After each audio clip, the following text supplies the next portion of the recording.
नमस्कार, मैं हूं आपके साथ गौरव राजेंद्र। बुलेटिन की शुरुआत करते हैं। चंडीगढ़ में सीएम नायब सिंह सैनी ने प्रेस कॉन्फ्रेंस की, जिसमें जानकारी देते हुए सीएम सैनी ने बताया कि पिछले 2 दिनों से जो है बाढ़ प्रभावित क्षेत्रों में जाना हुआ है। सीएम सैनी ने कहा कि इन दिनों हरियाणा प्रदेश में भारी बारिश के चलते बहुत सी समस्याओं से लोगों को परेशानी हो रही है। बाढ़ पीड़ितों की कठिनाइयों को कम करने के लिए हमने जो किसान प्रभावित हुए हैं उनके लिए जो है क्षतिपूर्ति पोर्टल खोला है।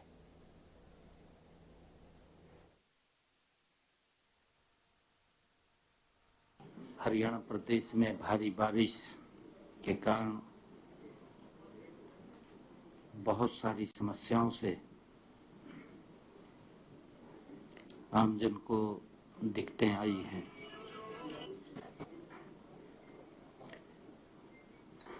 हमारी पूरी नजर भारी बारिश के कारण हुए नुकसान पर निरंतर हम लगाए हुए हैं। बाढ़ पीड़ितों की कठिनाई को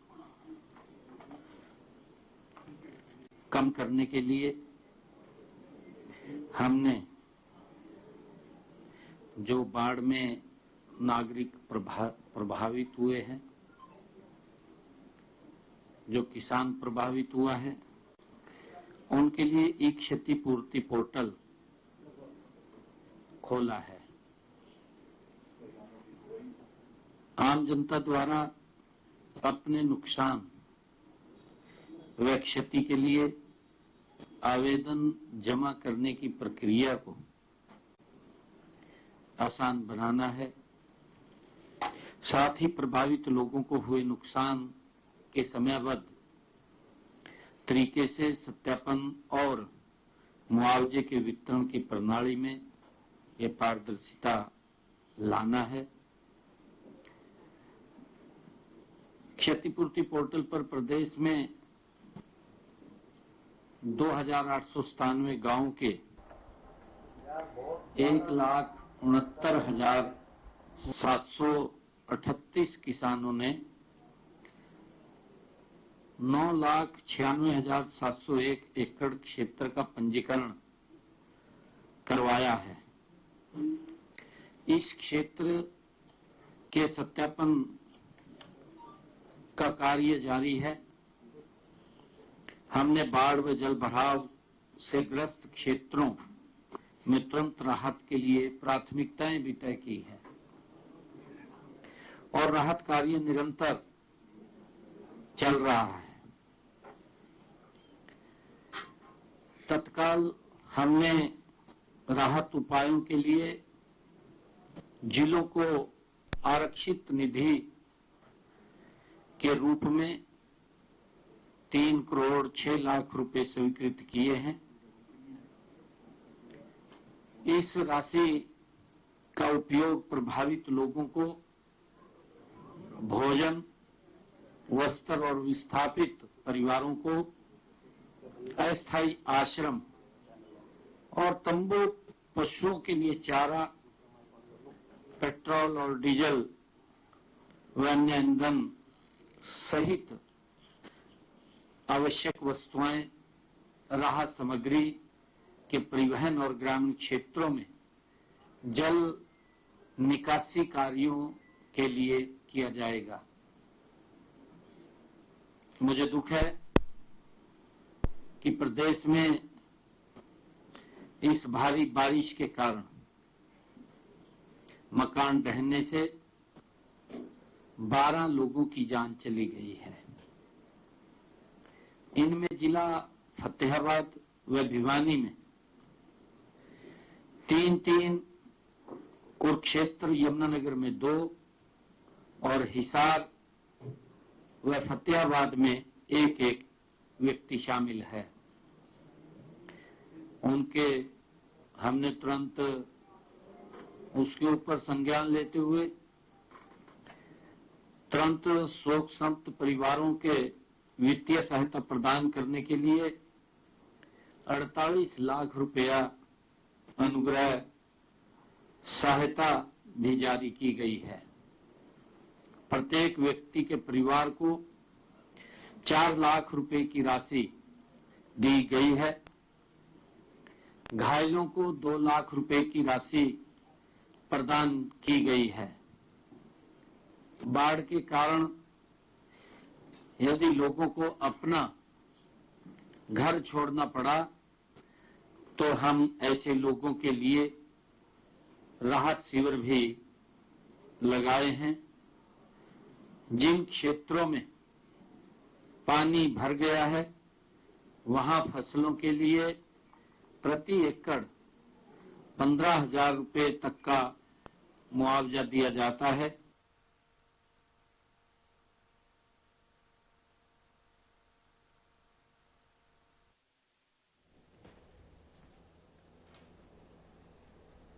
उधर हरियाणा के मुख्यमंत्री ने मोहाली स्थित अस्पताल जाकर पंजाब के मुख्यमंत्री भगवंत मान के स्वास्थ्य की जानकारी ली। उन्होंने ईश्वर से प्रार्थना की है कि भगवंत मान जल्द स्वस्थ होकर अपने दायित्वों का निर्वहन करें। मुख्यमंत्री सैनी ने कहा कि इस कठिन घड़ी में हरियाणा सरकार और प्रदेश की जनता पंजाब के साथ खड़ी है। उन्होंने आशा व्यक्त की कि आपसी सहयोग और संवेदनाओं से दोनों राज्यों के बीच भाईचारे का संदेश और मजबूत होगा।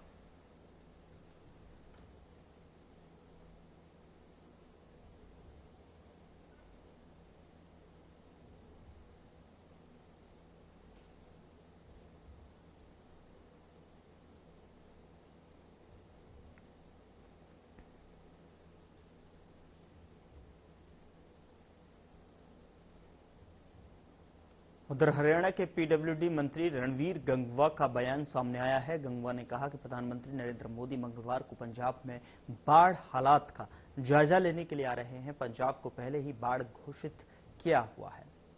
प्रधानमंत्री पंजाब की जनता का हालचाल जानेंगे।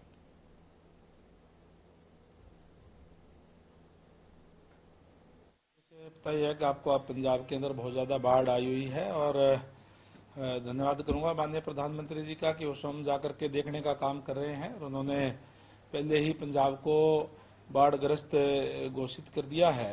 तो उस हिसाब से निश्चित तौर पर जब प्रधानमंत्री जी आ रहे हैं तो पंजाब के लोगों के सुध लेने के लिए और उनके मदद करने के लिए निश्चित तौर पर वो आ जा रहे हैं।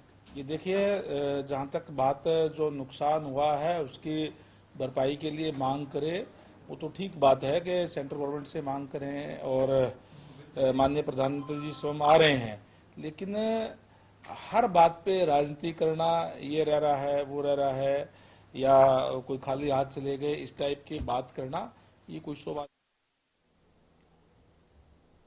चंडीगढ़ में ऊर्जा मंत्री अनिल विज ने कांग्रेस सांसद दीपेंद्र हुड्डा के बयान पर पलटवार करते हुए कहा कि अनिल विज ने कि राजनीति के मैदान में बिना बॉल के बल्ला लेकर खड़े हैं और क्योंकि उन्हें करना कुछ नहीं है, सिर्फ अपनी उपस्थिति दर्ज करानी है। और उन्होंने बाढ़ पीड़ितों की मदद के लिए हरियाणा के एक मंत्री द्वारा 1 माह का वेतन देने के फैसले की सराहना की। विज ने और क्या कुछ कहा, आपको सुनाते हैं। देखिए, अब वो भी राजनीति के मैदान में खड़े हैं। अगर उनके स्टिक पर कोई बॉल नहीं आ रही है तो खाली भी ना चलाएं, तो खाली चलाएंगे। इसलिए उन्हें करना कुछ नहीं है, सिर्फ अपनी प्रस्तुति दर्ज करेंगे।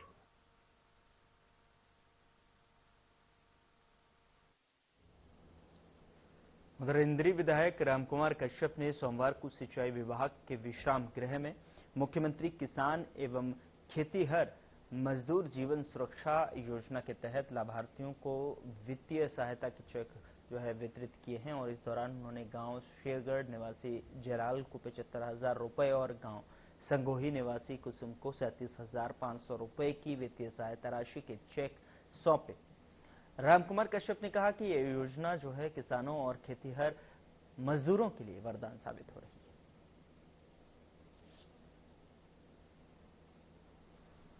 हमको तैयार बार हो गया, उसके बाद सहायता। देखिए, मार्केट कमेटी जो मार्केट बोर्ड है सरकार का, वो कितनी करते हुए किसी का अंगहीन हो जाता है, अंग कट जाता है, बाजू कट गई, टांग कट गई या पूरी डेथ भी हो गई तो उसको तो उसके अंग के हिसाब से उसको मदद करते हैं। अगर डेथ हो जाती है तो 5 लाख रुपए का अनुमान मिलता है। तो अगर 50% होती है तो 2.5 लाख रुपए। जैसे अभी 2 केस मेरे पास आए थे, एक की तो गेहूं की टाइट भी करते समय मशीन में काम कर रहा होगा, उसके पैर की 2 उंगलियां कट गई तो उसको 75,000 रुपए का ये दान दिया है। सब्सिडी मतलब उसको हेल्प करी है उसकी। इसी प्रकार से एक महल है उसकी अग्नियां करके जो काफी देती है। ये जो है हरियाणा सरकार की एक बहुत ही महत्वपूर्ण स्कीम है कि कृषि कार्य करते हुए अगर किसी भी किसान या मजदूर की कोई दुर्घटना हो जाती है, कोई अंग कट जाता है या कोई मृत्यु हो जाती है, उस केस में मार्केट कमेटी द्वारा वित्तीय सहायता प्रदान की जाती है। और हमारे पास ये केस आते रहते हैं मार्केट कमेटी में। पीछे भी हमने जो है जितने भी केस आते हैं हम टाइम पे निपटा देते हैं उनको।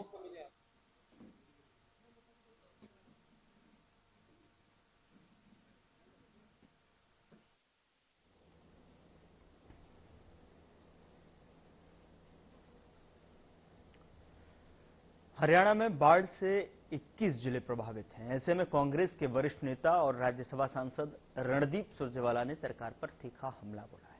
बता दें कि यमुनानगर में बाढ़ प्रभावित इलाकों का जायजा लेने पहुंचे सुरजेवाला ने कहा कि किसानों की जमीन पूरी तरह से जलमग्न है और यहां की फसलें बर्बाद हो चुकी हैं। उन्होंने आरोप लगाया कि हरियाणा के मुख्यमंत्री नायब सिंह सैनी सिर्फ हेलीकॉप्टर से दौरे कर रहे हैं और जमीनी हालात की जानकारी नहीं ले रहे हैं। सुरजेवाला ने प्रधानमंत्री नरेंद्र मोदी पर भी निशाना साधा और कहा कि प्रधानमंत्री पंजाब का दौरा तो करेंगे, लेकिन हरियाणा के 21 जिलों की त्रासदी पर हवाई सर्वे तक नहीं किया। उन्होंने सवाल उठाया कि क्या हरियाणा के लोगों का कसूर सिर्फ इतना था कि उन्होंने बीजेपी को वोट दिया।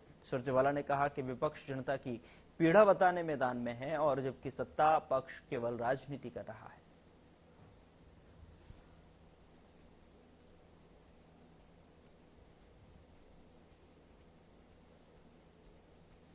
हम प्रधानमंत्री जहाज से देखेंगे पंजाब को, जहाज से हिमाचल को देखेंगे। 15,000 फुट से क्या दिखेगा साहब? प्रधानमंत्री जी जमीन पर क्यों नहीं आते?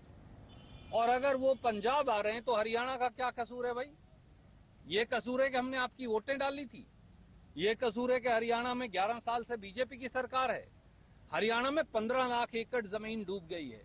हरियाणा में 21 जिले जो हैं वो जलमग्न है।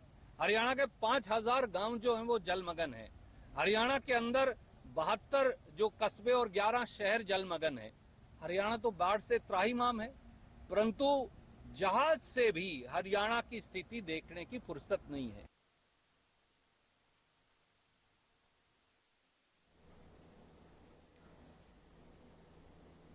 रतिया पुलिस की बड़ी कार्रवाई देखने को मिली है, जहां पुलिस ने महिला आरोपी से जो है 2 किलो 10 ग्राम चूरा पोस्त बरामद किया और इसी के साथ पूछताछ में जो है असली महिला सप्लायर को भी गिरफ्तार किया गया है। बता दें कि रतिया में पुलिस मादक पदार्थों की रोकथाम के लिए लगातार अभियान चला रही है और इसी अभियान के तहत थाना शहर रतिया पुलिस ने इस कार्रवाई को अंजाम दिया है। मामले की जानकारी देते हुए एसएचओ ने बताया कि पुलिस टीम गश्त पर थी और इस दौरान सहलनाल रोड पर हैफेड गोदाम के पास एक महिला संदिग्ध परिस्थितियों में पुलिस टीम को देखकर तेज कदमों से मुड़कर जाने लगी। पुलिस ने शक के आधार पर महिला को रोका और काबू किया।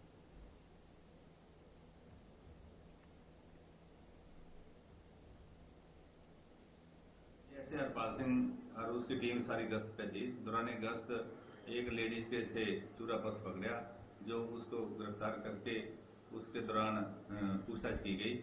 जो उसकी पूछताछ में एक अन्य लेडीज आई जिसको उसको भी गिरफ्तार करके आज पेश अदालत किया। 2 किलो चूरा पोस्त। यहां रुक रहे हैं एक छोटे से ब्रेक के लिए। ब्रेक के उस पार खबरों का सिलसिला लगातार जारी है।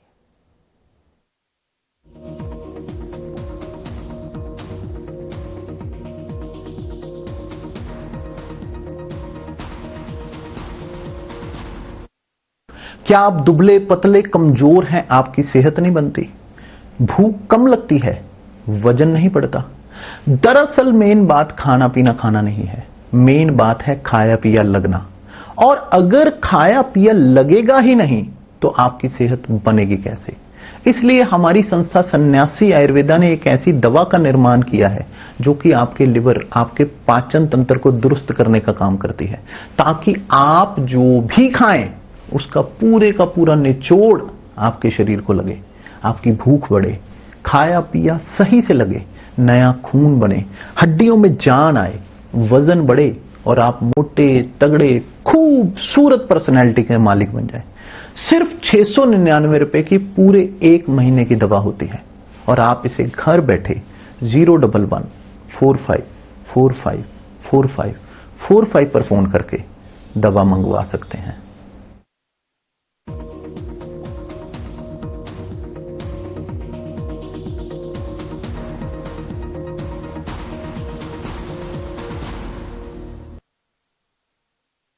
ब्रेक के बाद स्वागत है आपका। खबरों में आगे बढ़ते हैं। PWD mechanical workers union register number 41 जिला कमेटी हिसार ने आज अधीक्षक अभियंता सिंचाई विभाग हिसार के दफ्तर पर धरना दिया और जिसकी अध्यक्षता जिला प्रधान ओम प्रकाश माल और संचालन सचिव दीपक मेहरा ने किया। जिला प्रधान विनोद फौजी ने बताया कि कर्मचारियों की मांग है कि कर्मचारी बाढ़ में ड्यूटी करने के बाद जब भी दफ्तर में आते हैं, दिन हो या रात, उनके टूल, मोटर पंप आदि रखने के लिए जो आपने जगह दे रखी थी उसको कार्यकारी अभियंता ने छीन लिया है। अनुरोध है कि हमें कर्मचारियों को बाढ़ के दौरान सामान रखने की जगह दी जाए। बता दें कि कर्मचारी नेताओं ने कहा कि जल्दी से हमारी मांगों को माना जाए, नहीं तो एक बड़े आंदोलन की रूपरेखा तैयार की जा सकती है।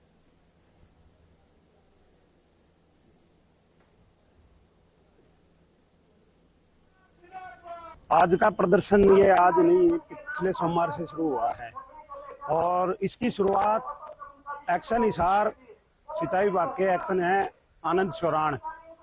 ये अपने आप को हिटलर की औलाद कहते हैं और इस एससी विमल बिश्नोई इनकी सह पे और एक मतलब साजिश के तहत जो कर्मचारी बाढ़ राहत का कार्य करते हैं उनको आंदोलन के लिए मजबूर किया गया। उसी के तहत ये आज 8वें दिन का प्रदर्शन है, जिसमें आज एससी साहब के घेराव का नोटिस था। ये एक्शन पिछले 7 दिन से बात न करके भाग रहा है। मैं सबसे पहले अपना परिचय देना चाहूंगा। मैं जोगिंदर फौजी, आईबी मैकेनिकल ब्रांच उप प्रधान। इस वरिष्ठ अधिकारी ने जैसा कि बताया 8 दिन से हमारे कर्मचारी धरने पर बैठे हुए हैं। सब काम भी कर रहे हैं, साथ के साथ जो फील्ड का काम कर रहे हैं। अभी पूरा हिसार और पूरा हरियाणा ही मान लो बाढ़ से जूझ रहा है, तो बाढ़ राहत कार्यों के लिए हमारे जो कर्मचारी साथी है वो रात को अपना बाढ़ का काम भी पूरा करते हैं ताकि आमजन को परेशानी ना हो, किसी किसान को दिक्कत ना हो।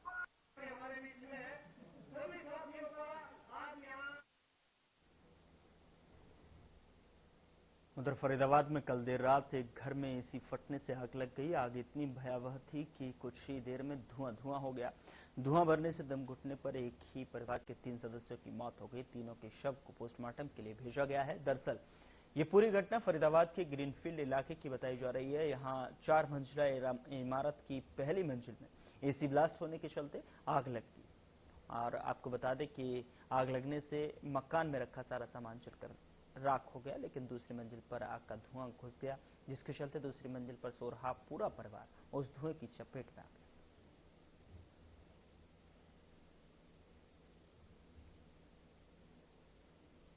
आग लगी एसी में, तो वो मैडम की आंखों खुल गई तो उसने अपने बच्चों को उठाया, कहते चलो चलो बाहर चलो। बच्चे उठ गए तो बाहर निकल गए। तो फिर वो सेकंड वाले ऊपर देख रहे थे, लेकिन बाहर से लॉक लगा हुआ था, तो वो बाहर निकलने की वजह से अंदर ही धुएं में मौत हो गई उनकी। सेकंड वाले डेड हुए और डॉगी भी है साथ में। 2 की तो मौत हुई है और तीसरा डॉगी है। उसने तो बचाया क्या, वो तो बस लाशें लेकर एम्बुलेंस में फेंक रहा था।